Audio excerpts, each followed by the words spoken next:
കർണാടകയിലെ ഷിരൂരിലുണ്ടായ മണ്ണിടിച്ചിലിൽ കാണാതായ അർജുന് വേണ്ടിയുള്ള തെരച്ചിൽ ഇന്നും തുടരും. ഇന്ന് ദൗത്യം രാവിലെ തന്നെ ആരംഭിക്കുമെന്നാണ് അറിയുന്നത്. ഷിരൂരിൽ നിന്ന് ഞങ്ങളുടെ പ്രതിനിധി ശ്രീനാഥ് ചന്ദ്രൻ തത്സമയം ചേരുന്നു. ശ്രീനാഥ് ചന്ദ്രൻ, good morning.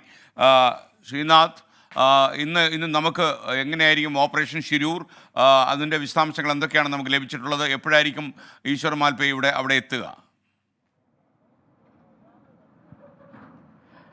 Very good morning. ഏറെ ദുഃഖകരമാണ് ഷിരൂരിലെ കാര്യങ്ങൾ. അർജുനെ കാണാതായിട്ട് ഇപ്പോൾ ഏതാണ്ട് ഒരു മാസം തികയുകയാണ്.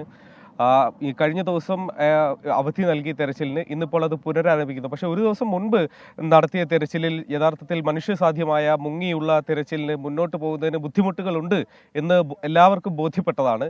അടിത്തട്ടിൽ പോയി ലോറിയുമായി ബന്ധപ്പെട്ട ചില വസ്തുക്കൾ, ലോറിയുടെ കയറടക്കം കണ്ടെടുത്തു. ലോറി ഇവിടെ ഉണ്ട് എന്ന് ഏതാണ്ട് ഒരു സ്ഥലത്ത് ലൊക്കേറ്റ് ചെയ്യുകയും ചെയ്തിട്ടുണ്ട്. പക്ഷേ അവിടെ വലിയ തോതിൽ മണ്ണടിഞ്ഞു കിടക്കുന്നതാണ് പിന്നീട് മുന്നോട്ട് പോക്കിന് വലിയ പ്രതിസന്ധിയായി മാറിയത്. ആ മണ്ണ് മാറ്റിയെങ്കിൽ മാത്രമേ ഈ ലോറിയിലേക്ക് എത്താൻ വേണ്ടി സാധിക്കൂ.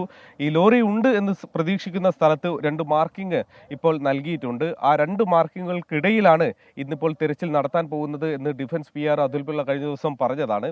ഏതായാലും 9 മണിയോടെ തെരച്ചിൽ സംഘം ഇവിടെ എത്തുമെന്നാണ് നമ്മൾ പ്രതീക്ഷിക്കുന്നത്.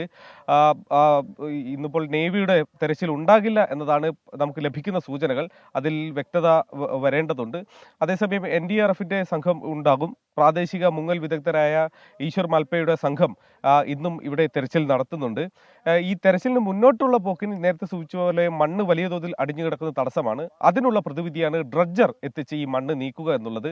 ഡ്രഡ്ജർ എത്തിക്കാനുള്ള ശ്രമങ്ങൾ നടത്തുന്നു. നേരത്തെ കേരളത്തിൽ നിന്ന് അതിന് ശ്രമിച്ചു. പക്ഷേ കേരളത്തിലെ ഡ്രഡ്ജറിന് ഇത്രയും വലിയൊരു ഓപ്പറേഷൻ നടത്താനുള്ള ഒരു കേപ്പബിലിറ്റി ഇല്ല. അതിന് അത്രയും ആഴത്തിൽ നിന്ന് മണ്ണ് മാറ്റാനുള്ള കേപ്പബിലിറ്റി ഇല്ല എന്ന് കൃഷിമന്ത്രി P. പ്രസാദ് തന്നെ പറഞ്ഞതാണ്. പിന്നീട് ഗോവയിൽ നിന്ന് ഡ്രഡ്ജർ എത്തിക്കാനുള്ള ശ്രമമാണ്. ഗോവ പോർട്ടുമായി കാർവാ പോർട്ട് ഇപ്പോൾ ബന്ധപ്പെട്ടിട്ടുണ്ട്.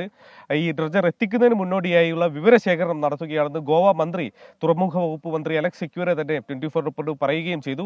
തിങ്കളാഴ്ചയോടെ ഡ്രഡ്ജർ എത്തിക്കാൻ കഴിയുമെന്നതാണ് ഇപ്പോൾ കർണാടക സർക്കാർ പറയുന്നത്. അത് എത്രത്തോളം പ്രായോഗികമാണ് എന്ന കാര്യത്തിൽ ഇപ്പോഴും സംശയങ്ങളുണ്ട്. ഡ്രഡ്ജർ ഇങ്ങോട്ട് കടൽ മാർഗം എത്തിക്കുന്നതിന് പ്രായോഗികമായ പ്രശ്നങ്ങളുണ്ട്, തടസ്സങ്ങളുണ്ട് എന്നതാണ് വിദഗ്ധർ പറയുന്നത്. പിന്നീട് ഈ നദിയിലൂടെ കൊണ്ടുവരണമെങ്കിൽ പോലും അവിടെ പാലങ്ങളുണ്ട്. അത് മറികടന്ന് എങ്ങനെ എത്തിക്കും എന്ന കാര്യത്തിലൊക്കെ തന്നെ വ്യക്തമായൊരു പദ്ധതിയൊക്കെ വേണ്ടിവരും. അങ്ങനെ ഡ്രഡ്ജർ എത്തിച്ചാലാണ് യഥാർത്ഥത്തിൽ കുറച്ചുകൂടി അനായാസം എന്ന് പറയേണ്ടി വരും. കുറച്ചുകൂടി അനായാസം ഈ തെരച്ചിൽ മുന്നോട്ട് കൊണ്ടുപോകാൻ കഴിയുക. മണ്ണ് മാറ്റി ലോറിയിലേക്ക് എത്തണം, ലോറി പുറത്തേക്ക് എടുക്കണം. കഴിഞ്ഞ ദിവസം കാളി നദിയിൽ പാലം തകർന്ന് വീണുപോയ ഒരു ലോറി അതിസാഹസികമായി ഈശ്വർ മാൽപയും സംഘവും ഒക്കെ ചേർന്ന് കൊണ്ട് ഉയർത്തുന്ന ദൃശ്യങ്ങൾ ഇന്നലെ വൈകിട്ടോടെ നമ്മൾ കണ്ടതാണ്. അത്തരമൊരു ദൃശ്യം ഷിരൂരിൽ നിന്ന് നമുക്ക് കാണാൻ വേണ്ടി കഴിയും. അതിനേക്കാളൊക്കെ അപ്പുറത്തേക്ക് നമുക്ക് അർജുനെ കണ്ടെത്തേണ്ടതുണ്ട്. അർജുൻ മാത്രമല്ല, 2 കർണാടക സ്വദേശികൾ കൂടി ഈ പുഴയിൽ എവിടെയൊക്കെയോ മണ്ണിനടിയിൽ ഉണ്ട്. ആ 2 മനുഷ്യരുടെ കൂടി കാര്യങ്ങൾ നമുക്ക് അറിയേണ്ടതുണ്ട്. ലോകേഷ്, ജഗന്നാഥ് എന്നീ 2 പേരാണ് അവർക്കായി കൂടിയാണ് ഇന്നിപ്പോൾ തെരച്ചിൽ നടത്തുമ്പോൾ ഈ തെരച്ചിൽ സംഘം സ്വാഭാവികമായും ഈ തെരച്ചിൽ നടത്തുന്നത്. അതോടൊപ്പം തന്നെ ലോറിയുടെ കാര്യത്തിൽ ഏതാണ്ട് ഒരു ലൊക്കേഷൻ ഇവർക്കുണ്ട്. അവിടെ മുന്നോട്ട് പോകുന്നതിനുള്ള ബുദ്ധിമുട്ട്, വലിയ തോതിൽ മണ്ണടിഞ്ഞു കിടക്കുന്നതാണ്. മണ്ണും ഒപ്പം മരങ്ങളും മറ്റും അവിടെ തടസ്സമായി നിൽക്കുന്നു. അവിടെയാണ് ഡ്രഡ്ജറിന്റെ ഒരു സാധ്യത. അത് എത്രയും പെട്ടെന്ന്, ഇനി അധികം കാലതാമസമില്ലാതെ എത്രയും പെട്ടെന്ന് എത്തിക്കേണ്ടിയിരിക്കുന്നു. മുങ്ങൽ വിദഗ്ധർക്ക് ഇവിടെ ഡൈവ് ചെയ്യുന്നതിന് യാതൊരു തരത്തിലുള്ള തടസ്സങ്ങളും ഇവിടെ ഇല്ല. കാരണം ഈ ദുരന്തം നടന്ന സമയത്ത് പിന്നീട് 1-2 ആഴ്ചയൊക്കെ ഇവിടെ രക്ഷാദൗത്യം വളരെയധികം ബുദ്ധിമുട്ടിലായത് ഈ നദിയുടെ ഒരു രൗദ്രഭാവം കൊണ്ടായിരുന്നു. വലിയ വേഗത്തിൽ ഒഴുകുന്ന അടിയൊഴുക്കുള്ള നദി. ഏതായാലും ഇന്നിപ്പോൾ 2 നോട്ട്സിനും താഴെ ഏതാണ്ട് ശാന്തമായി കിടക്കുകയാണ് നദി ഇപ്പോൾ ഉള്ളത്. കാളിന്തി അതിൻ്റെ ഈ ഗംഗാവലി അതിൻ്റെ ഒരു രൗദ്ര രൂപമൊക്കെ മാറി വളരെ ശാന്തമായി ഒഴുകുന്നു. ജലത്തിൻ്റെ നിരപ്പും വളരെ കുറഞ്ഞിട്ടുണ്ട്. അതുകൊണ്ട് ഡൈവിംഗ് അനായാസമാണ്. പക്ഷേ ഡൈവിംഗ് ചെയ്ത് അടിത്തട്ടിലെത്തിയാലും അതിനും താഴെ മണ്ണിനടിയിൽ ആണ്ട് കിടക്കുകയാണ് ലോറി എന്നതാണ് കഴിഞ്ഞ ദിവസം കാർവാർ SP അടക്കമുള്ള ആളുകൾ പറഞ്ഞത്. അവിടെയാണ് ഡ്രഡ്ജറിന്റെ സാധ്യത. ഡ്രഡ്ജർ എത്രയും പെട്ടെന്ന് എത്തിക്കാനുള്ള ശ്രമങ്ങളാണ് ഇനി ഉണ്ടാവേണ്ടത്. SK.